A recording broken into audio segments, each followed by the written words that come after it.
Taste the Daily.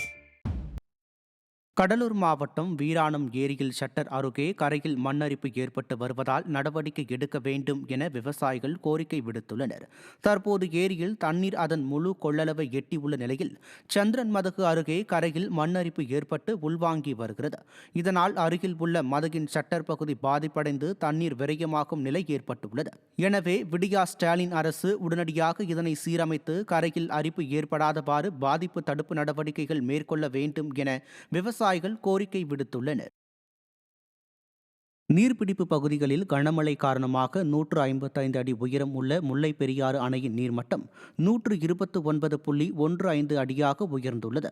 கேரளாவில் தென்மேற்கு பருவமழை தீவிரமடைந்துள்ளதால் முல்லை பெரியாறு அணையின் நீர்பிடிப்பு பகுதியான இடுக்கி மாவட்டத்தில் மழை பெய்து வருகிறது. இதனால் முல்லை பெரியாறு அணையின் நீர்மட்டம் 129.15 அடியாகவும் நீர் இருப்பு 4514 மில்லியன் கன அடியாகவும் உயர்ந்துள்ளது. நீர்வரத்து வினாடிக்கு 3517.43 கன அடியாகவும் வெளியேற்றம் 1622 கன அடியாகவும் உள்ளதால் விவசாயிகள் மகிழ்ச்சியடைந்துள்ளனர். நீலகிரி மாவட்டம் உதகையில் ராட்சத மரம் முறிந்து விழுந்து காரும் ஆட்டோவும் சேதமடைந்தது. உதகை சுற்றுவட்டாரத்தில் காற்றுடன் பெய்த மழையால் தலைக்குந்தா காந்திநகர் சாலையில் ராட்சத மரம் ஒன்று விழுந்தது. இதில் அங்கு நிறுத்தப்பட்டிருந்த ஆட்டோ, கார் ஆகியன சேதமடைந்தன. சம்பவ இடத்திற்கு ஜேசிபி வர தாமதமானதால் 2 மணி நேரம் போக்குவரத்து தடைப்பட்டது.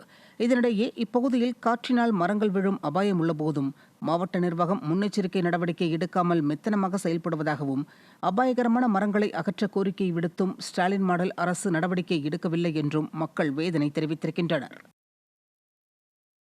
திண்டுக்கல் மாவட்டம் சென்னமநாயக்கன்பட்டியில் கிணற்றில் இருந்து கை கால்கள் கட்டப்பட்டு அழுகிய நிலையில் ஆண் சடலம் ஒன்று மீட்கப்பட்டுள்ளது. சென்னமநாயக்கன்பட்டி பகுதியில் கணேசன் என்பவருக்கு சொந்தமாக கிணற்றுடன் கூடிய தோட்டம் ஒன்று அமைந்துள்ளது. இந்த நிலையில் கணேசனின் கிணற்றில் கை கால்கள் மற்றும் வாய் கட்டப்பட்டு அழுகிய நிலையில் 45 வயது மதிக்கத்தக்க ஆண் சடலம் மிதந்துள்ளது.